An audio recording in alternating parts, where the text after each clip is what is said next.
അവസരങ്ങളുണ്ട്, ഉണ്ടായിട്ടുണ്ട്. ഞാൻ എൻ്റെ ഒരു സിനിമയിൽ കൂടെ തന്നെ നല്ലൊരു വേഷം ചെയ്ത് പ്രശസ്തനായ ഒരു നടൻ പിന്നീട് പ്രശസ്തനായി. എൻ്റെ പടത്തിൽ കൂടെയാണ് പുള്ളിക്കൊരു ലേബൽ കിട്ടിയത്. ആളെ പറ്റി പറയുന്നില്ല, പിന്നീട് നിങ്ങൾ ഊഹിച്ചെടുത്താണ്. ആള് അതിന് മുമ്പ് ചില മിമിക്രിയൊക്കെ ചെയ്തിട്ടുള്ള ആളാണ്. ഏറിയ വേഷങ്ങളൊക്കെ ചെയ്തിട്ടുള്ള ആൾ ഇതിലൊരു നല്ല വേഷം കൊടുത്തു. അപ്പം അതിലഭിനയിക്കുമ്പം ഭയങ്കര ഭവ്യതയോടെയും ഭയങ്കര സ്നേഹത്തോടെയും ഒരു റെമ്യൂണറേഷൻ കൊടുത്തപ്പം പോലും അയ്യോ സാർ ഇതൊന്നും വേണ്ട എന്ന് പറഞ്ഞ ആൾ ഞാൻ പിന്നീട് 2 വർഷങ്ങൾക്ക് ശേഷം അന്നേരം അദ്ദേഹം പ്രശസ്തനായി. ഞാനൊരു അടുത്ത പടം എടുത്തപ്പോൾ പുള്ളിയെ വിളിച്ചു. ഒരു സാധാരണ പ്രൊഡ്യൂസർ എന്നുള്ള നിലയ്ക്ക് ഞാൻ ചില ഔദാര്യങ്ങൾ പ്രതീക്ഷിക്കും.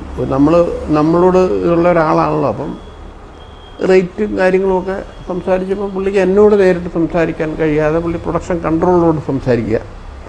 അത് ഞാൻ ഇത്രയാണ് മേടിക്കുന്നത് കേട്ടോ, അത് പുള്ളിയോട് പറഞ്ഞേക്കണം. ഈ ലെവലിലായി.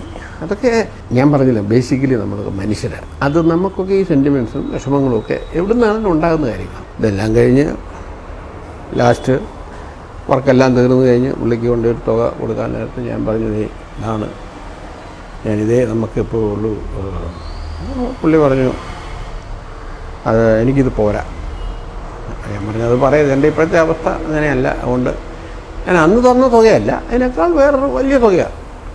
പുള്ളി പുറത്തൊന്നും മേടിക്കുന്ന തുകയില്ലെന്നുള്ളത് സത്യമാണ്. അപ്പോൾ പുള്ളി പറഞ്ഞു അത് പറ്റിയില്ലാന്ന് പറഞ്ഞെങ്കിലും ഞാൻ പറഞ്ഞല്ലേ ഇത് തോണ കേൾക്കണം. അപ്പോൾ പുള്ളി എന്നോട് ആ പൈസ മേടിച്ചിട്ട് പുള്ളിയുടെ പെട്ടി തുറന്നതിനകത്ത് ഇട്ടു. ഞാനിപ്പോഴും ഓർക്കും, അത് ജീവിതത്തിൽ മറക്കാത്ത കാര്യങ്ങളാണ്. ഒത്തിരി ഫീൽ ചെയ്തു.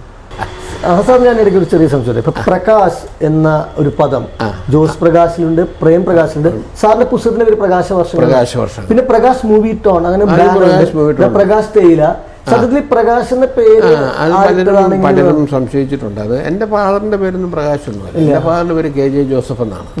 ജോസ് പ്രകാശിന്റെ യഥാർത്ഥ പേര് പുള്ളി KJ ജോസഫ്. എൻ്റെ ഫാദറിന്റെ പേരാണ് പുള്ളിക്ക്, മൂത്ത ആളാ പുള്ളി. ആ പേരായിട്ടിരിക്കുന്നത്. വീട്ടിൽ വിളിക്കുന്നത് ബേബി. എൻ്റെ പേര് കറിയാച്ചൻ എന്നാണ്, അതൊരു സാധാ പേരാണ്. അപ്പം ചേട്ടച്ചാർക്ക് ഈ പേരിട്ട് തിക്കുറിശി സുകുമാരൻ നാരാ, ജോസ് പ്രകാശ്. ചേട്ടനെ ജോസ് പ്രകാശ് ആക്കിയത് അങ്ങനെയാണ്. അപ്പോൾ അദ്ദേഹം ശരിയോ തെറ്റോയിൽ പാടിക്കാനും അഭിനയിപ്പിക്കാനും ഒക്കെ വിളിച്ചുകൊണ്ട് പോയാണ് ചേട്ടൻ സിനിമയിൽ വരുന്നത്.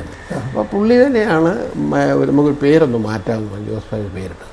ഞാൻ ഈ കോളേജിലുമൊക്കെ പഠിക്കുന്ന കാലത്ത് ഈ മ്യൂസിക് കോമ്പറ്റീഷനൊക്കെ പോകും. ഈ YMCയിലുമൊക്കെ, കോട്ടയം YMCയിൽ അവിടെ എല്ലാ വർഷവും ഒരു ഓൾ കേരള മ്യൂസിക് കോമ്പറ്റീഷനുണ്ട്.